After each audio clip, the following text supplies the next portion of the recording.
I've seen another badge and blue suit shoot, and my brain's trying to compute what the fuck's going on.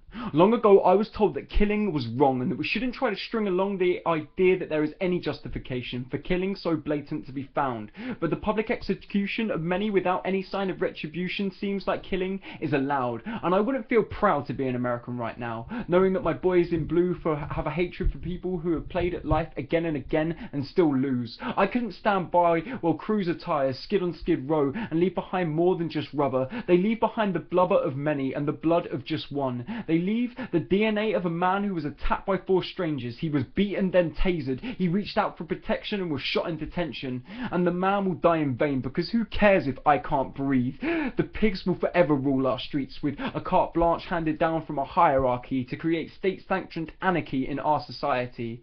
I am angry, and I'm not black, because this was no racial attack. If you live on the streets, you've got blue and red on your back, and this is okay because homeless people lack any class and any will to get up off their arse and admit they've done wrong, even though that all of their factory jobs are gone, and that when they went on the run looking for some sun to shine down on them, they ended up in a tent, and when it hit 6 AM they need to get their tent packed, and they now bless themselves for what they do lack, because you can't fit dignity in a rucksack. No, that is a luxury, and dying anywhere but the gutter just isn't an option. See, whether it's malnourished organs that fail or the police coming down like a hammer on a nail, something will cause you to end in the irrigation system of just a rat-ridden city. I'm an angry young man. When a 12-year-old Tamir Rice can be gunned down for playing cops and robbers alone, only reliving what he's been shown on the news, nothing seems right to me when there is no consequence for death in a so-called democracy. Providing that you've got a badge and a blue suit, a license to kill with no sense and no care for other people, it will be fucking nonsense over and over again. But what can I change when I can't breathe as the death of another black stranger has taken my breath, and we're left with another fucking inquiry? But there will be no sorry and there will be no apology, as there wasn't one last time. There was only Darren Wilson saying that Michael Brown had a demon in his eyes, and then resigning weeks later. Presumably he couldn't live with those lies. Or perhaps he saw his own reflection in Mr. Brown's eye whites, and maybe he was right to say that he saw a demon.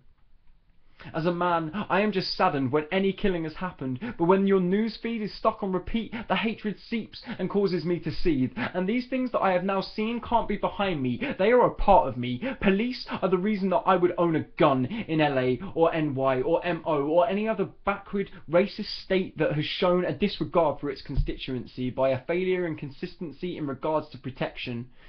Bullets will be flying in all directions, and I'm just hoping that they don't hit anyone close to me. I hope, like any other, this newest murder will prove that Black Lives Matter, and that the blood splatter from Africa will see this pig cop collared. But what do I know? I'm just a middle class white kid from suburbia. I know nothing of a dystopian I know nothing of the pain of a dystopia posing as a holiday destination. I know nothing of a country in which more black hands are in chains than they were in the times of slavery. I know nothing more than that I can't breathe, and these chest compression feelings of compassion are leaving me salivating for reactions to the death of Eric Garner.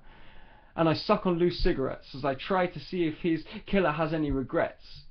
But apparently he doesn't.